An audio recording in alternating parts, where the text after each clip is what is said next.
Well, here we are, introducing Shane Enholm. So, Shane, how are you? I'm okay. You Doing calm? better than Pepe Le Pew, but I'm okay. Good. So here we are. So, yeah, it's amazing. You have a new book out. Let's talk about the book. Yeah. Tattoo Machine Discourses Volume 1. Nice. Yeah, 10 years. You know, I people have been bothering me to write a book for years about tattoo machines and our equipment.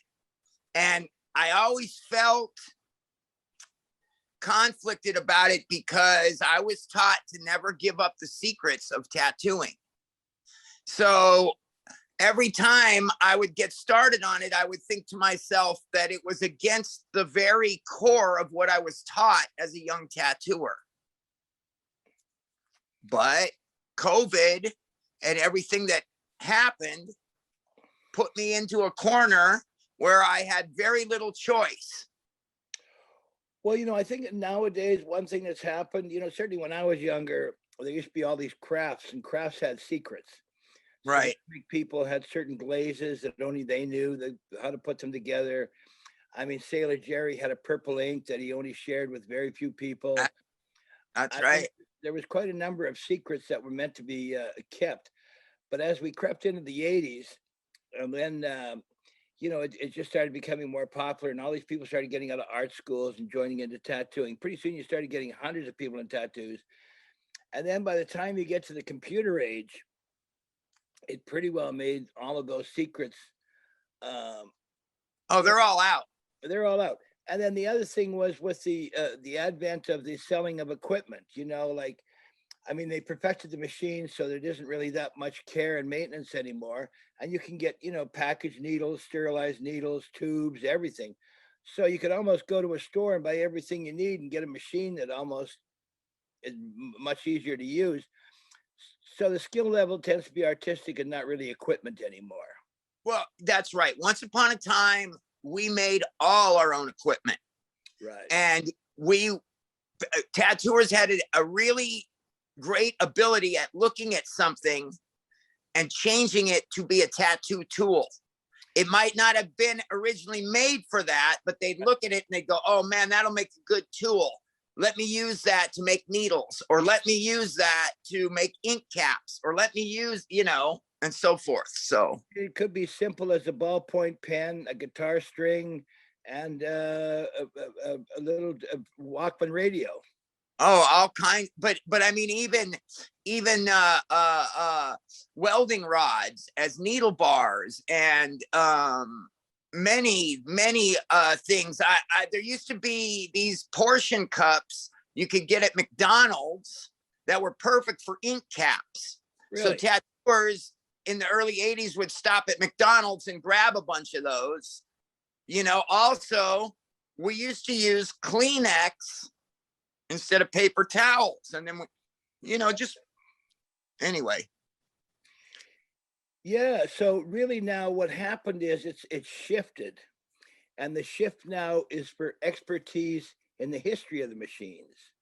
And like Well, Scott said, on the Tribal Tattoo Tour, that he's a tattoo machine expert, and he considered you to be kind of like one of the primo experts in American tattoo machines and history and identifying which ones are which. I became many years ago. I got into old machines, and nobody even cared about them. They had buckets of them when the lightweights and the Supremes and those machines came out. They were just putting the old machines in buckets, Jonesy's, Jensen's, and I was fascinated with old machines. And yeah, I got obsessed with it, beyond obsessed, down to the point of one or two screws or a binder, or I was crazy. Yeah, absolutely. I got absolutely obsessed. Yeah, because like I say, Scott said, you're really one of the foremost leaders in terms of knowing the history and what machine is which, and the different parts. And I remember, like, for the Tattoo Society in the early mid '80s, I guess, maybe a little later, there was a guy called, I forget his last name, Dwayne, and he was trying to perfect the rotary machine, and everybody thought he was nuts. That's right. They thought this is the stupidest thing they'd ever heard of. And now everyone uses them. More people use those than use coil machines. And there's a whole bunch of tattooers that have never even used a coil machine. I'm sure that's true. Well, a coil machine, you have to learn your tool. You have to learn how to adjust it. You have to learn, a rotary machine never changes except for the speed. So the only thing you got to worry about is the dial. But with a coil machine, the speed changes the throw, the depth, it's just insane. So, yeah, but the book isn't even out, but it is done so well in pre-sale. It's insane how well it's done. I'm just blown away by how well it's done. Oh, it's not available yet. It's still pre-sales. Any day. I think next week they'll be mailing them, but it had not even been. I don't even have one. I have never even held one yet. Wow, there are hundreds of sales already. Yeah, thousands, actually, thousands. Yeah, unbelievable. Yeah. It's unreal, and maybe, just maybe, that's because, like Scott Sterling said on a video recently, he said he'd been waiting 10 years for me to write the book. Yeah. Because I would write part of it and then just stop. So to change how you walk? When you walk into the room, you look the same? Watch out, boys. I hope so, but yeah, what I really hope is everyone enjoys it. I didn't just write about old machines. It's not just an encyclopedia on, this is a brass, bronze plated, at all. I talk a lot about how long it took for us to make a tattoo machine. Has 4 basic changes in the last 120 years, 140 years, 30, whatever it is. The clip cord, the capacitor, the adjustable contact point, and the adjustable vise. But okay, let's just go with the clip cord. Just like today, when a new tool comes out, old tattooers are like, fuck that, I'm never going to use that. Fuck that fucking thing. No fucking way. That's not tattooing. Tattooing is, so it takes sometimes 10 or 15 years for something to become a norm in tattooing. So you have this period of transition. That's the parts that really fascinate me, because you go into a tattoo shop today. When I tattoo, people are always like, wow, you still use metal tubes? Because most of them use those throwaway tubes. And it's not that I exclusively use those. It's just, that's the way I learned. So you follow me? Like, I'm not against using throwaway tubes. I just use metal tubes. But you got to take that in context with the history, oh, wow, you still use telephone cords instead of a clip cord, So that's the parts that fascinated me. What's the difference between the changes over the years? Like the difference between the first tattoo machine, and would you say Riley was the one who invented it? No way. Okay. Riley was the first one that fucking patented a design. There has never been, I do not know one human being that has ever held an O'Reilly tattoo machine. They've held Edison pens, because what an O'Reilly machine is it is a modified Edison pen. But what makes an O'Reilly machine is a elbow added tube that goes onto it to make the throw farther. But Clayton, I don't think it would work. And what Lyle taught me, to bring him into it, was that on the fucking patent, it says no working model in the upper left-hand corner. When he did, because they used to say that you couldn't get a patent unless you had a working model, but that's bullshit. If you give them plans, they'll still give you a patent. Really? You dig? So I assumed there were these O'Reilly machines, and now collectors, and God bless them, if they have an Edison pen, that's great because it's an electromagnetic device and that's all cool. But that doesn't make it an O'Reilly tattoo machine. No, I think coil machines were being used. And I think because tattooing is such a secret back then, right, that they aren't going to show you what they're using. Because think about it. A guy figures out how to make a doorbell into a tattoo machine in the Lower East Side, let's say, down in the Bowery. Yeah. Okay, well, he's doing this magic tattooing that's not hand poked anymore, right? Well, he's not going to fucking show you how he does it or what he uses, or, you know, you're lucky that he wasn't tattooing with a black bag over his fucking hand in the machine so you couldn't see what he was fucking doing. Right. You follow me? Because that was the unique thing about tattooing, is why it kept so secret for 120 years, is that guys knew if they told someone else how easy it really was to do it, then everyone would do it and they would lose their nut. Think about how much fucking money, let's just go, and I mean this with the utmost respect. Think about how much money the Moskowitz brothers made doing $2 tattoos. Mm-hmm. I mean, am I wrong? Yeah. I mean, those old guys made millions. Oh, you definitely pump them out. You're right. You know, they bought property, everything, and that was because they kept their mouths shut and there weren't 10 shops on the same fucking street. But anyway. Well, who do you think made the first functional machine?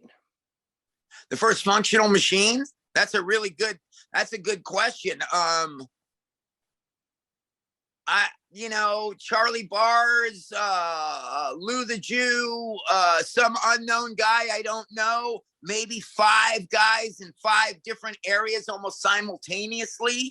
Do you follow what I'm saying? Like I just think where we got fucked up in tattoo history, and we're still fucked up in it, and people get upset with me when I say this, is that we cannot use patents as a measuring stick for tattooing, because let's just say that the only patent in the 90s was the Huck Spalding Revolution, and you talk to any tattooer that was broken in the 90s and no one ever used one.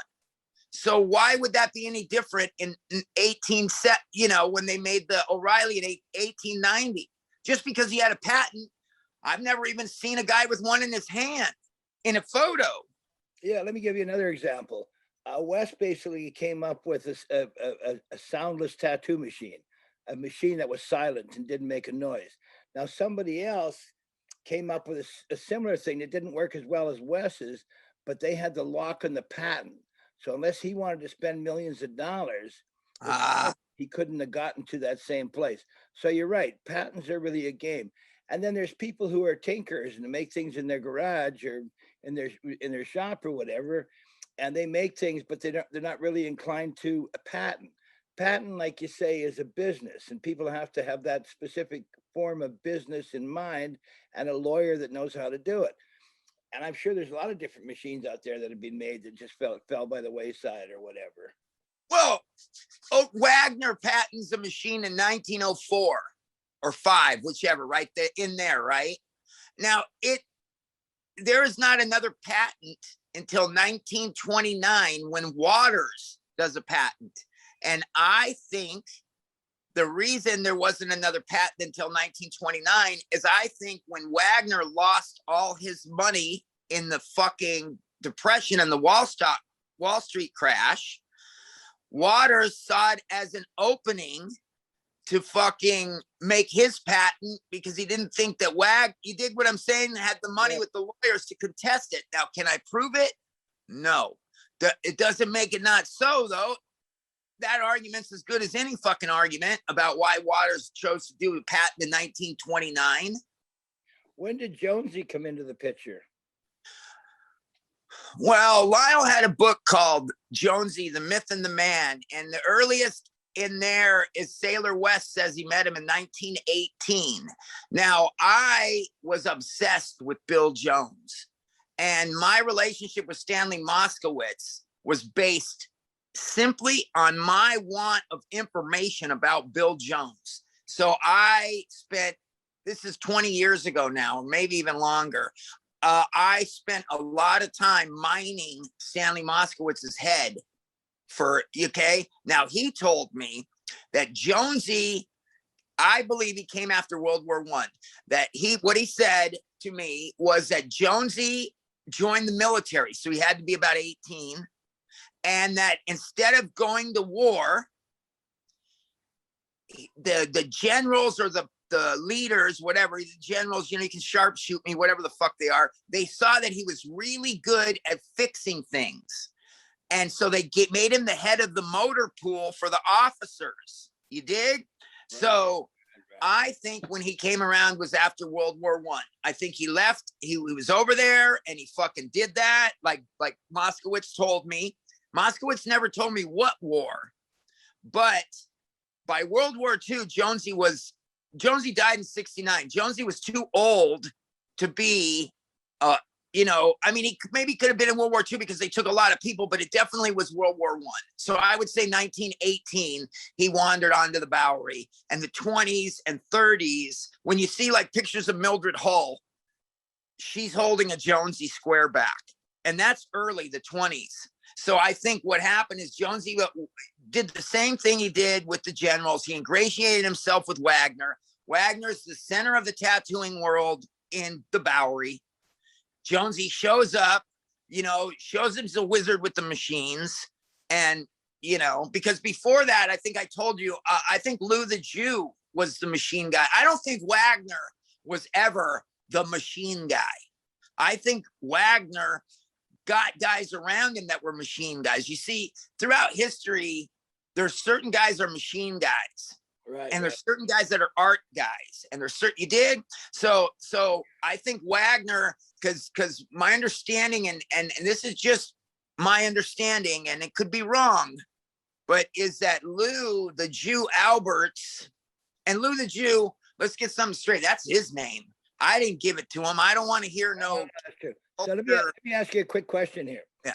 Rather than popping out all the secrets about Lou the Jew, why don't you hold back at least one that I know we're both thinking of, because you're going to write that article for the New York. All right. Book.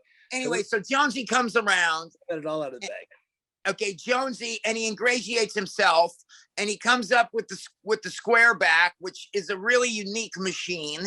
I doubt that you can design a better coil tattoo machine than the square back. Right. It is the most efficient, solid. That, you know, I mean, it's really amazing. So he comes around and ingratiates himself, and he's with Wagner till the day Wagner dies. So, and also the old man Moskowitz, the first Moskowitz in tattooing, used to work with Jonesy. That's right. That's where father, yeah. So I mean, Wagner broke him in, right? Willie. That's right.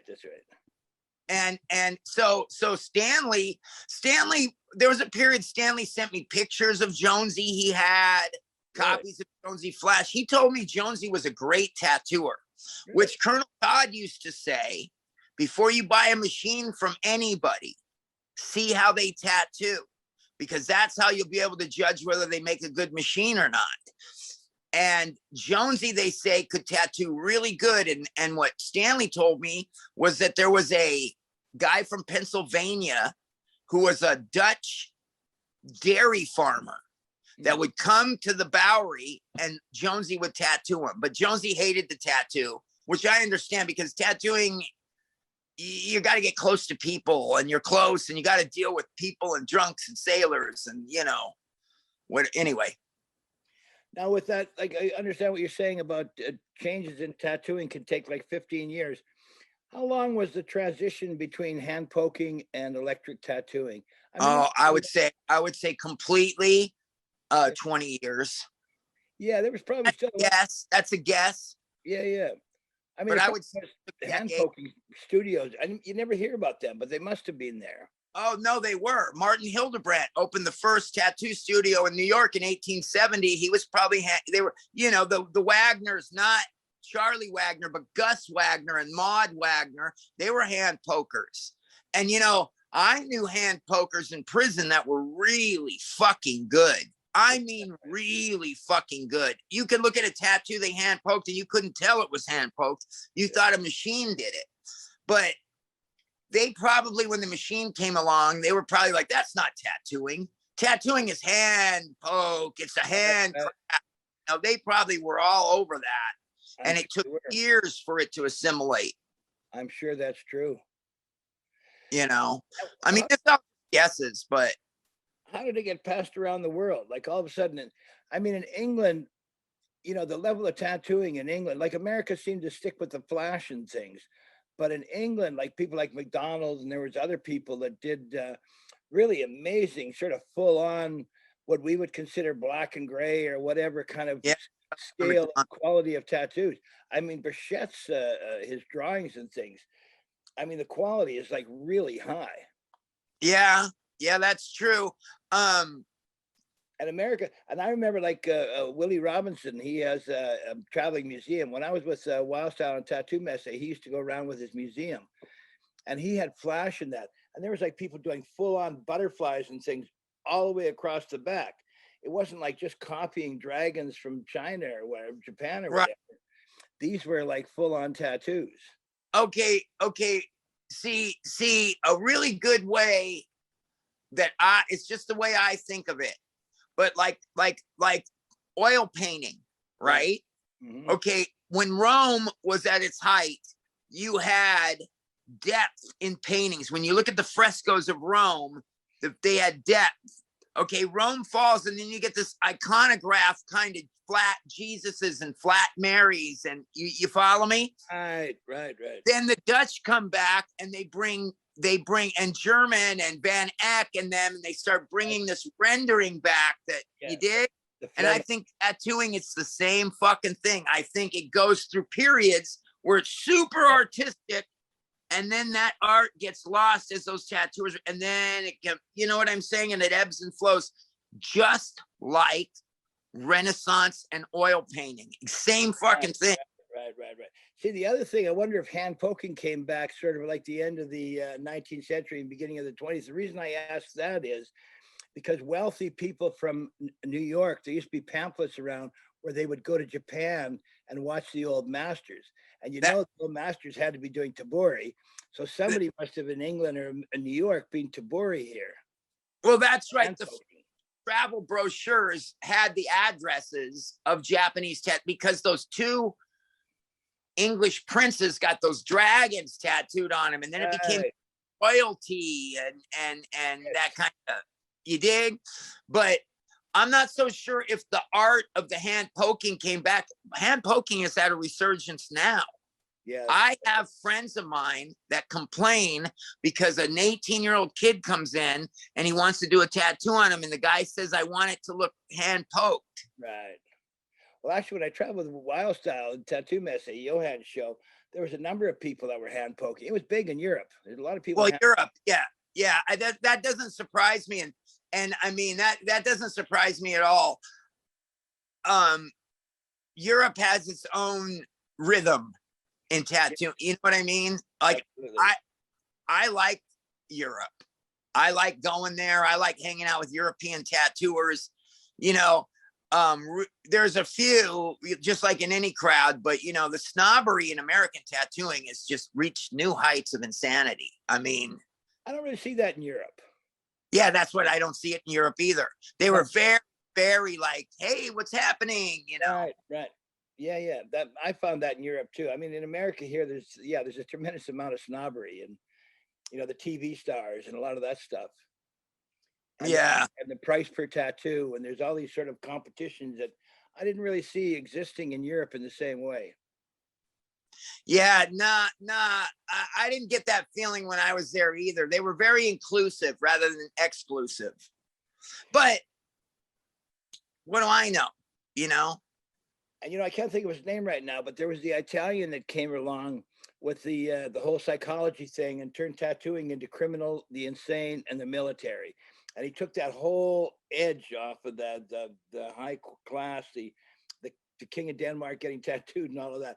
It turned it into, that was the twist back into you know, just being a criminal activity. Well, yeah, that's the other thing, that tattooing ebbs and flows. It's royalty and movie stars, and then it goes back down into the street people, and Right. you know, like cops in the 40s, 50s, and 60s, even the 70s, even the 80s were like saying that only hookers, women that have tattoos are all hookers. And, you know, it was very much, and that created, when these young people today that are all covered in tattoos wanted to get tattoos and their parents were so against it, it was because it was ingrained in their generation, maybe not hundreds of generations, but in their generation, that it was a street thing, a convict thing, a prostitute thing, a fuck, or a military, you know. Yeah. Well, one of the things that's interesting too is like with high-end prostitutes and strippers, up until the 80s, a tattoo could keep you out of the business. You could be a beautiful girl with a beautiful body, but if you had a big a tattoo on your leg, forget about it. And now they search for it. You know what I mean? Yes. Yeah. Well, again, it ebbs and flows. Yeah, the styles have really changed. And yeah, it's interesting too, because so much of that came out of New York, like you say, Lou the Jew and Flash, and you know, the Moskowitzes and the Joneses. Was the Bowery was the epicenter of tattooing for, I would say, 40 years, maybe longer, 50 years. I would say from like the 1880s all the way up till the 40s. And, you know, the other interesting thing for me is, I remember, you know, like, for example, when you look at tattooing, you see with the Jews, the Bowery used to be a big dividing line. On the west side was the Italians, on the east side was the Jews. So when they would have like Jewish prostitutes, they would be on the Italian side, the west side, so you wouldn't run into your aunt or your cousin or whatever, you know, and then the other would be on the other side. But every tattoo shop that I can think of in the earlier days was always on the west side. I can't think of any tattoo shop that was on the east side of the Bowery. Even though there were stores and hotels and everything else, they were all on the west side. You know, the Moskowitzes, all of that was all on the west side. Yeah. Well, you know, that's a whole like that whole New York. I mean, that's a whole trip unto itself. I mean, Wagner was it. You know, there's a book, Albert Perry, A Secret and Strange Art, that they interviewed Wagner exclusively, or not exclusively, but a lot. They interviewed a few people. But, you know, reading that book, he was really, you know, there's a lot of sensationalism in it. You dig? And like, okay, and I, not just to bring it back to my book is a social statement, man. It's not just a book on tattoo machines. It's a book on the human interaction with tattoo machines. All right, talk a bit about that. Yeah, you see, it would be really simple for somebody to write actually hard, but really simple, not simple for me to write a book that had just an encyclopedia on each tattoo machine. My book only has 9 machines in it. Oh, really? 9 groups. You follow me? Like Paul Rogers is the group. And yeah, and that has more to do with sacred geometry and shit than it has to do with, you know, there's a reason I picked the number 9, but my book is about the human interaction with the tattoo machine, because a tattoo machine, I have a bunch sitting here. Okay, good. They're nothing without the human interaction. Without a human interaction, they're a fucking paperweight. You follow me? And the holes are for weight, not for style, right? What do you mean? See that machine you held up with all the holes in it? Oh yeah, that's for weight. Yeah. That's for weight, yeah. Yeah. But it's the human interaction of the tattoo machine that's really special, you know, because you have a group of tattooers like Ed Hardy and them, and those guys don't even care about tattoo machines. It's a means to an end. Right. Where you have another group of guys that all they care about are tattoo machines and what ones do you have? And I have one of those. You know, it's like it's a whole subculture in tattooing, machinology. Yeah, as it came in later up in the east side here, east coast, Big Joe became a known machine maker. Yeah, yeah. Well, and actually, Paul Rogers used to say Tony Polito knew how to make a hell of a machine. Really? Yeah, yeah. I think that there's quotes. I don't know the exact quote, but when someone asked him for a machine, he would say, "Why don't you go fucking ask him? He makes a good machine." Really? Well, he kept Yeah, that secret. yeah. I don't know. You know, I just know that he did say that Polito's machine. I don't know if it was manufactured, but his setup was a good setup. The way he set machines up was a good thing. Well, he probably had two setups. He probably had the outline set up and because he used to have two people tattooing. You know, the 7-minute tattoo. One guy does the outline, the other guy fills it in. Yeah, yeah. Oh, yeah. Well, see. Okay, that's a really good, because once upon a time at a tattoo shop, it might be like one guy line, one guy shade, one guy color. But see, that got lost with ego, man. Because then who did the tattoo? Well, I did. That's my tattoo, and this is my work and me, and rather than it's the shop's work, and because once upon a time, I think doing a tattoo was more about getting it done and getting the money than it was. Right. Yeah. So tattoo. So that's lost now. I've done that. Me and Eric Inksmith, I would line and he would shade. Right. There's tattoos out there like that. Well, the other thing Tony did was he worked out a splash, so it was maximum looking color, minimal amount of color. That's right. That's right. Well, that was a Coleman trick. If you look at Coleman's splash, and in turn, everyone that learned not necessarily from him directly, but learned from him, their whole secret was they could take 3 colors and make it look like a rainbow, like a bunch of colors, very colorful. Right. Very colorful. But today in tattooing, you have like 20 different shades of blue, 20 different shades of gray, green, 20 different shades of, you know what I mean? Where then you had one, and one. Black, you had a machine for black, you had a machine for green, you had a machine, and each machine did the same. Where's my green machine? Okay, where's my red machine? Oh, Well, it's interesting too, because sometimes like in Europe, for that they would use carpet dyes like green for tattoo ink, or different sorts of like printers, like drawing ink, like Pelican or whatever. But it always surprised me, like in the Lower East Side, which was a printing neighborhood at one time, you had Curry and Ives, who would do a lithograph with just multiple colors, but nobody really turned any of those into tattoo inks. And I never really figured out they couldn't do one anyway.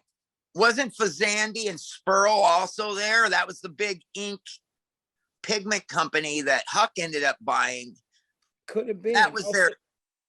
There was a puck building too. They used to make inks.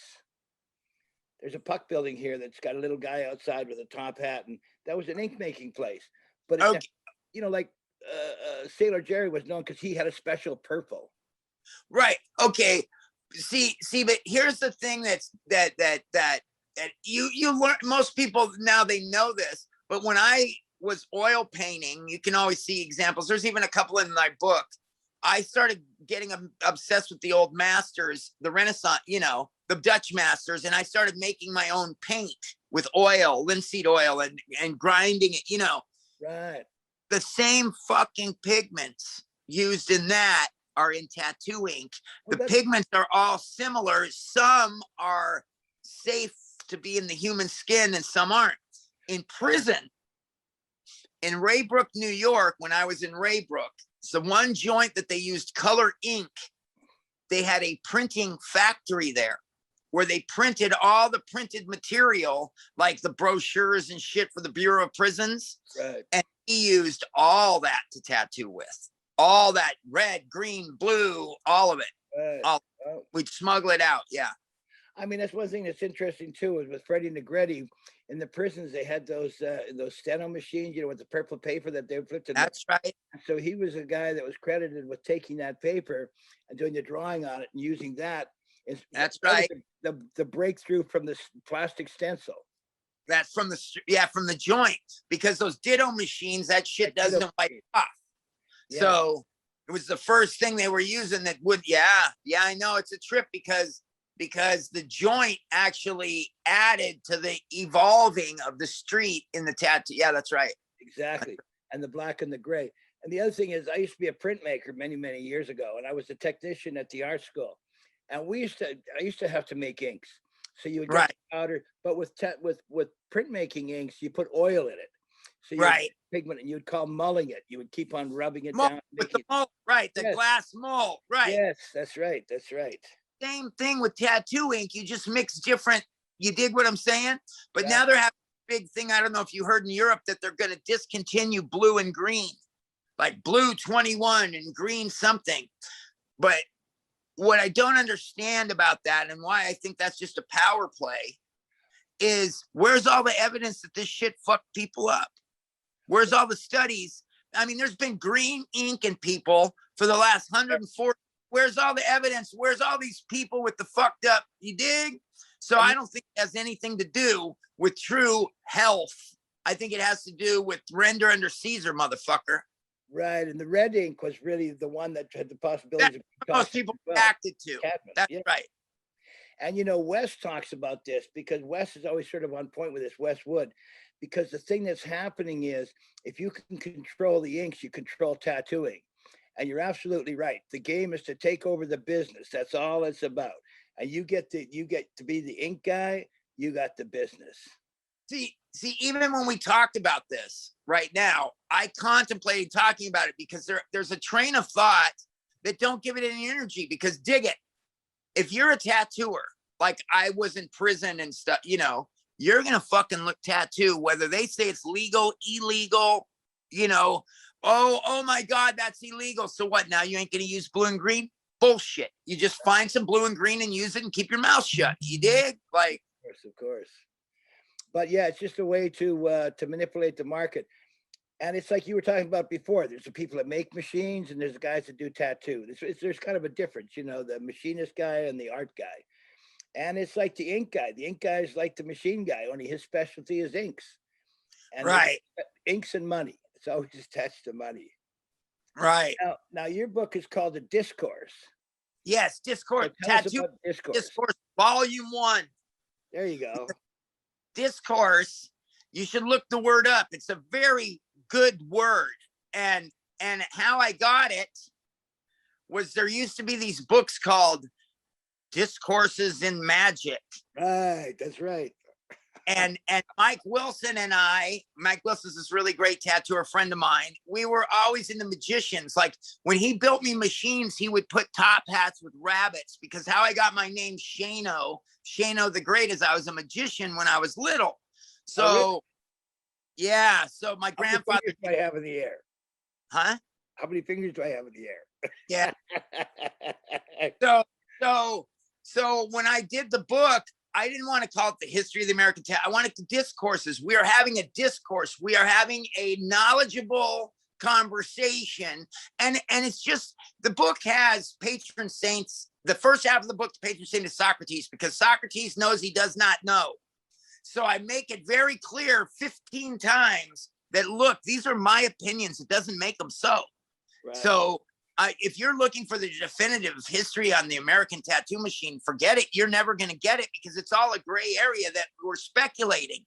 It's through a preponderance of evidence. And I even have definitions like preponderance in there, because to make you understand what the conclusions we come to are through, you know, I always say this, investigating tattoo machines, it's like being a cold case detective, where the body's gone, the witnesses are gone, the murder weapon's gone, everything's gone. So you have to, through a preponderance of evidence, come up with, you dig? Right. And you know, history is a funny thing. History is also based on sort of branding and public knowledge. Like I did a 3-volume Jewish history book of the Lower East Side, people's history. And one of the articles by Eddie Portnoy was Lou the Jew. And we actually had Lou the Jew out before Hardy's book is out. Now, if you ask anybody about Lou the Jew, they always go to Hardy. But the reality is, I published that article about Lou the Jew, and I know where in YIVO, where Ed got his information from, because there was a research person at this place called YIVO, and he went to what's her name, Carmen, Right. Carmen Nissen, and then she then went to YIVO and collected the information. Now, when the book came out, the woman from YIVO and Carmen weren't part of the credits. Of course. Nor was the fact that I had published that information first.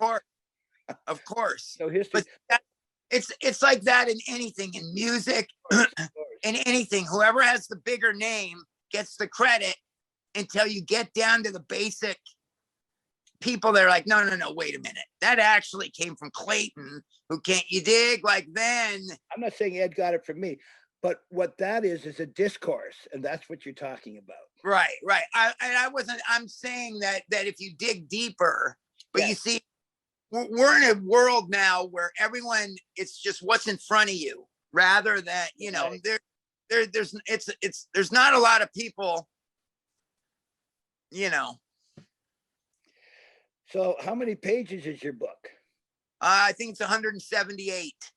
178. It's written, you know, it's not, you know, I think up until recently, there were not a lot of written books on tattooing. Okay, you can find biographies, yes. Written biographies, that's but I'm talking about a social commentary on a tool that we use. I can't think of any. So hopefully people like to read, because if you want the information, you're going to have a mind. I didn't even put an index in it. And the reason I didn't put an index. Oh, index. Oh, I love indexes. Oh, no, I don't want people to just go, Jonesy Coils, page 204. Oh, okay. You dig? Like, read it. Well, we'll argue about that. We'll have a discourse about that one. Yeah. I just know that in books that I have read that have indexes, right. Civil War, I just go straight to the meat and don't read. And a lot of times what I lose is the entire eloquence of the language of the description that leads up to the part. You dig? Right. Well, that book, my book, is far from just a manual on the history of tattoo machines. Right. I mean, I talk about many different things in that book, but it's, again, it is the human interaction with collecting, with being obsessed with them, there's a lot going on there. And actually, it's interesting too, because the person who did it, Patrick Kitzel. Yeah. He put together the tattoo tribal tour, was it called? Yeah. The bus? Yeah. You were part of that. Yeah. Patrick contacted me years ago because he was doing this thing called the Tribal Tattoo Fanzine. Right. And he wanted articles, and I began writing them. I wrote one for him, I think almost every issue except the German issue, because he's a guy from Germany. Patrick Kitzel is an amazing human being, and he has as much to do with this book being out as anything. And while we're at it, you know, he has the books at www.tribalbooks.net, and in Germany it's at Andreas Conan Publishing. But I just want to make sure, Patrick, look, it's funny because I think a lot of people that are in the book industry, tattoo book industry, somebody finds a bunch of flash, they make a book. It's real simple. You just Xerox or get the best prints you can, put a binding on it, slap a title on it, send it out. Right. But a book like this, Patrick and I worked on this together every fucking day for 3 months, calling, email, you know, back and forth and back, because with that guy, and I think I said this, I was talking to Hanky about it, and I'm like, Hanky, Jesus. And he was like, yeah, Patrick, German precision. Absolutely. I mean, I'm part of this No Art site, and Dietmar Kurvich, the guy that runs that, he's like one of those uptight German exact people, and thank God. Man. Yeah. But you know, it's like the written part, and you're right. Like with tattoo magazines, for example, if you put a good-looking girl on the cover, you're going to sell the magazine. If you just put a tattoo or a guy with a tattoo on the cover, you're not going to sell the magazine. So it's really about, for him to take the position of just dealing with content, that's a major change in the trend of tattoo information and books. Well, we'll see. I mean, I'm not kidding. Pre-sales did 5 times what we thought it would. I bet it's 10 times. But I wonder when they have it in their hand, will they still enjoy it? You know, I mean, the people that I like, the guy that did the foreword and Scott Sterling and them really did. So I'll put it to you this way: in shows that I've been involved in that had pre-sales, big shows, pre-sales are, pretty unpredictable, and they're usually not that big. And to sell that many books, pre-sold books, that's incredible. yeah, I'm humbled. And really, I say this and I really mean it.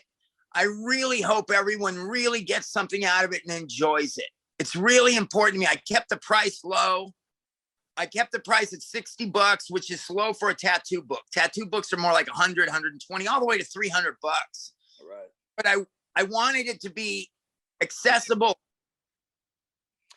I think it really has the possibility of being a collectible because of the content. I mean, you don't call it an encyclopedia, you call it a discourse, but the amount of content in that, it's a textbook, really. And that I designed it. I forgot that. Yeah. When I got out of the joint, I'd only gone to 8th grade, and I went to the Department of Rehab, and I did all these tests, and they said, you got this great IQ, you should go back to college. So they let me go back to college. So I was in there taking algebra, and I met this algebra professor, Dr. Sievers, at Valley College. And this guy, he played guitar, and I play guitar. So he'd sneak over to my house and play guitar. And I think he was always scared because there might be some student thing. So I'm ratting him out now, but it's 30 years ago. Right. But he would write these textbooks on mathematics. And at that time, I was painting oils, and I was obsessed with the golden section. You know, we grow in the ratio of this is to this, what this is 1.618. Okay. He did some of those problems in the textbook, and he when I was in his class, it's like, look at my new textbook. That was the blueprint for mine. It's like a textbook. The only thing I forgot to put in it, the only regret I have is one, and that is I should have put questions at the end of each chapter. 5 questions to think about. Right, that's interesting. I wish I had done it, but I didn't think of it too. So kind of like the Masons. Yeah. Is there a relationship between tattooing and the Masons? And like, okay. That's funny because I talk about that in the book. Oh, interesting. Well, the modern tattooers, now there were Masons in tattooing. Jerry was a Mason. Leroy Menu was a Mason. A lot of them. I don't even know all of them that were. For all I know, New York guys were Masons. I don't know. But I do know that there's a picture of Jerry like this, and you can see his Masonic ring on this finger. Oh, really? And then every fucking tattooer became a Mason. Wow. And my thing with Masonic is I'm a felon. I'm a bank robber. You know, I'm a felon. I'll never be a Mason. But in the joint, we studied Masonry because every warden is a Mason. Every guard is a Mason. Every fucking buddy that's in administrative duties in penitentiaries are Masons. So they technically are our enemy. So we study our enemy. And I love the fact that Masonic Masonic theory is that God is a geometer, and geometry and, you know, the rule and the square, because tattooing machines, one of the main things about tattoo machines that is discussed, and I talk about this in the book, is geometry, the length of the machine. So geometry plays into this too. Right. So I write about all that. It comes full circle. See, I think a lot of tattooing, it was probably intuitive geometry, but I'm sure the ones that worked out the best were made geometrically correct. Well, I think a lot of tattoo machine guys and guys that are just saying like, hey, how's the geometry on that machine? How's the geometry? So immediately when you have that word, what I'm in the book, I'm like, okay, what does the word mean? Let's look it up, because that's in the book a lot. Oh, Oh, What okay. does this word mean? Let's look it up. Because in the joint, in the Nation of Islam, you know, when they're the fruits of Islam, I always had a lot of respect for the way they would teach people to become fruits of Islam. Every word they'd look up. What's black? What's white? What's, you dig? So when I did the book, I thought, oh, that's the word. Let's look it up. What exactly does it mean? So what exactly is the word we're saying or writing? Let's get the real definition so we understand, are we even communicating correctly about, you dig? I mean, I know that gets a little esoteric, but that is what I did. Well, it's interesting. I think the other thing this book is going to do, it's making you worldwide. So you're taking this American history, which is what it is. Yes, American history. It's all, yeah, I didn't do any European machines. It's the American tattoo machine. Yeah. Right. And you're transporting that information to Europe. Like, for example, one of the big points and pivotal places of that, obviously, is Hanky Panky. Because Yeah, he's a major distribution center. Books, museums, ideas.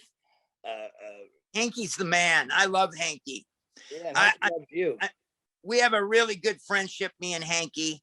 I go to Europe, I stay at his house, or I don't know if I'd stay every time. I don't want to say that and then have him say, get the fuck out. You know what I mean? Right. But Hanky has always backed, he has always liked what I've done, and right. Kind of, and that says to me, maybe not to any, but to me that says a lot, because he's a sharp player in tattooing. He's a sharp guy. Fountain of knowledge for sure. Yeah, absolutely. Yeah, the history of tattooing, yeah, he's really an expert on, certainly in Europe for sure.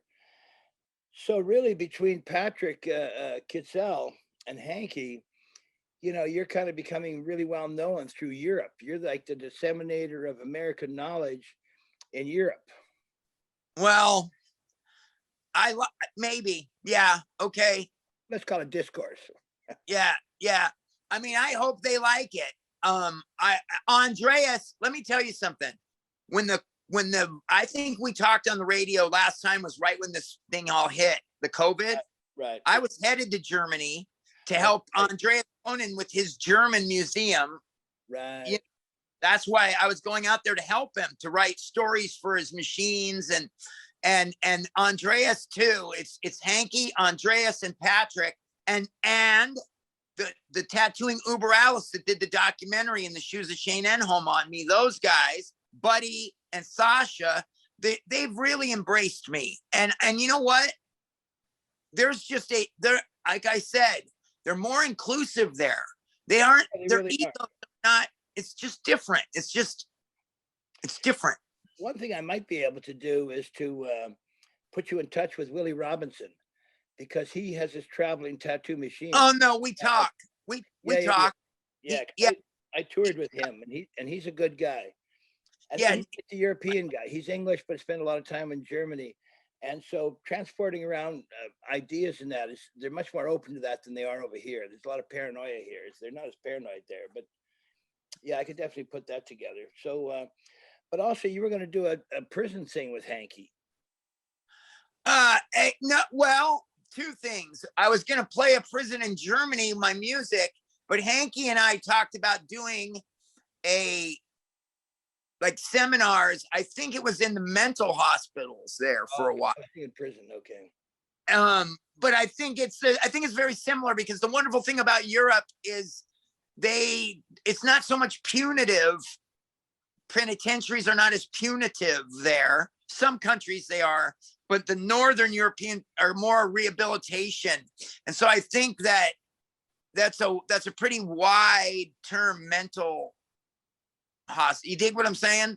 Well, I mean, there was certainly, I forget his name right now, but there was the Swiss psychiatric hospital that did a lot on art, but also in Austria, which there wasn't that many tattoos in the book.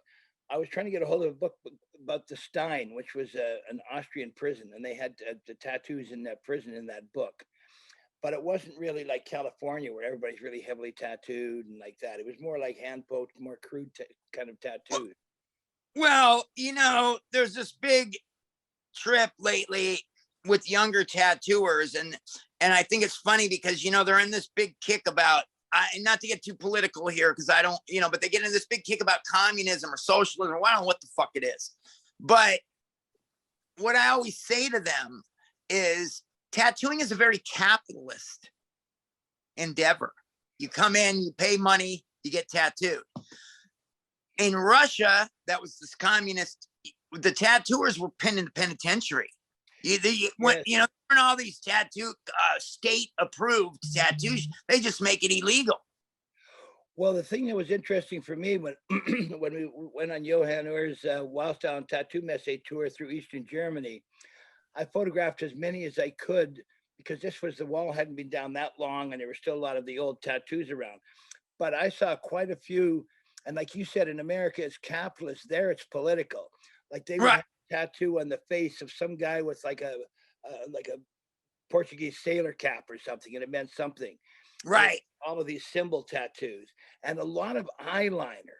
There was a lot of eyeliner tattoos, which was really kind of fascinating too. Never seen that really much over here. Wow. Yeah.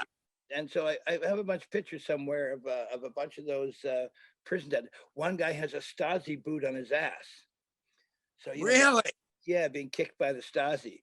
So there was a whole thing over there about this was East German, which is a reflection of Russian, but it's different from what you would see of the Russian tattoos. It was much more East German. And that was political. That was like FU to the system. Yeah, sure.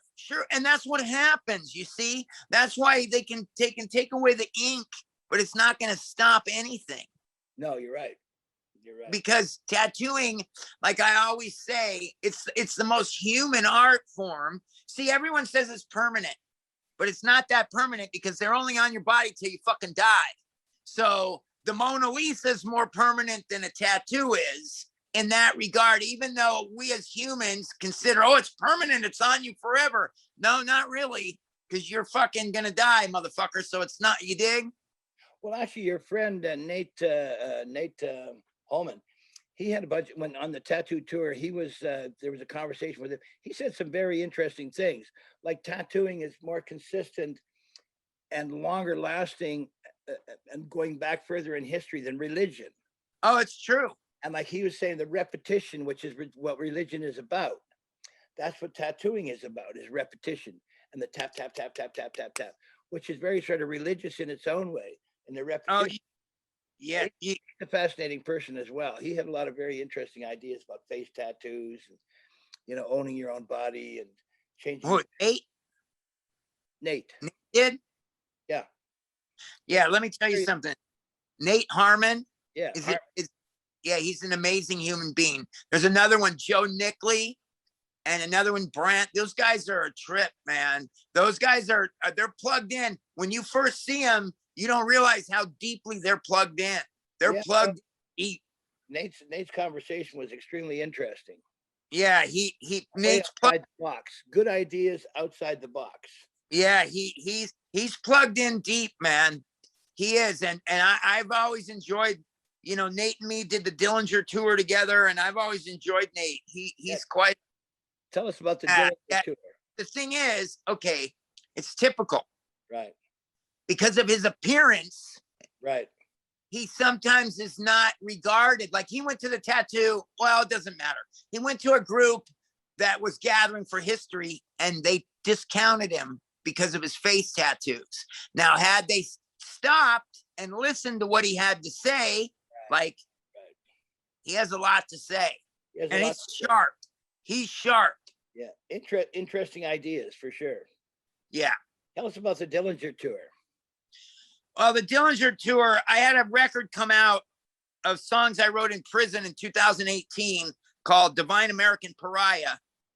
And I would go to tattoo shops and I would tattoo and then I would play at night. And Nate came up with this idea that we should go kind of follow Dillinger's route through Indiana. It wasn't exact, but kind of. Was he a bank robber? John Dillinger, yeah, famous American bank robber, right? Yeah. So John Dillinger, yeah, he's the one why they created the law that bank robberies were federal, because he'd rob a bank and he'd go across the state line and they couldn't do anything to stop him. Oh, interesting. So that's going to be your next book. Well, you were the Ponytail Bandit in LA. I robbed 29 banks in 1987. Right now I'm working on another book called Discourse, The Bank Robbery Discourses Volume 1. Yeah, man, I'm going to do another one called Prison Discourses Volume 1 about my time in prison. I'm going to just do a series of, I think I'm on to something. I think you're on to something. I think you're always on to something. And I think it's good. And you haven't used poop butts once in this whole conversation. Yeah. You know, that's so funny because, you know, that I talk about it in the Shoes of Shane and Home. That also came about by accident. You know, I never meant to have that word poop butts. But a poop butt in prison is an uneducated kid that doesn't know how to wipe his own ass. You poop butt motherfucker. You know what I mean? Like, right. Like it's funny because, you know, Charles Manson, I guess, called Ted Bundy a poop butt. And people always send me that. Like, Shane, look, he called him a poop butt. And it's like, yeah, it's a penitentiary term for a lame, a guy that's not smart enough to, he's a kid. Oh, that poop butt. So, yeah. You know, Hank really gets off on that shit. He's always like poop butts, you know, right. Which is great. But yeah. So good. You're really expanding your horizons. I mean, you did a painting series of bank robbers. Yeah. You know, got songs. Yeah. Well, you know, you've always helped that, Clayton, because you've always really, I'm serious, and not just because we're on the show or whatever, but you've always you really helped me understand that I had something to offer. No question. If I just mind it, you know, because I tend, you know, you do a lot of time in prison and you tend to stand back and you try not to be noticed because that's the way it is in there. You don't want to be noticed. So you at least not, you don't mind in the crowd, but to the authorities and stuff, you don't want to be noticed. So you take that stance and 20 years will slip by you. Yeah. Well, you want to know where you can see that behavior? I don't know if I can say this publicly, but if you watch Tattoo Tour, that tribal tour. Oh, yeah. That's how you stand in the crowd. You sort of step back, you keep silent, your hands are down, and then even if the person next to you is talking to you, you don't at first turn over and look at them and start talking. You start talking to them like this. That's right. That's right. Goes over. I mean, you could watch that whole behavior on that show. I was amazed watching that show. I think you and Patrick got a really good thing going. I think he's an amazing guy. He's really been, he's good to me now. Now that tour, the next tour I didn't go on, but I think probably at first I was upset that I didn't get to go. But Clayton, maybe I'm not good for that tour. As far as I didn't put my best foot forward. I didn't go in the shops and go, hey, it's me. You know, a lot of those guys did that. I think it's a learning experience. You get better at it. It's not a problem. It's a right. You know, I could see how you process that. I could watch you stand there and feel exactly how you felt and what was going on. I mean, I watched it and I saw that prison mentality, how you talked, how you behaved. It's just, you know, you'll grow into it. It's not a problem. You have a lot to say. It literally, I think it's learned behavior from, you know, like when I was in the joint and I get disciplinary transfers to other prisons. When we were on the tour and we show up at a different shop, it's a learned behavior to not walk in there and you know, I mean, sometimes I wouldn't come out of that bus for 4 hours after everyone else did. I'd stay in there and then I'd come out, you know. I mean, in a way, you know, I'm photographed in the streets a lot, and there's, you know, I photographed a lot of people in the ghetto or whatever, you know, inner city. Yeah. And you have to be aware who the other people are. Yeah. I mean, you just have to do that. It's not like, hey, yo, what's up? You know, you don't get to that till later.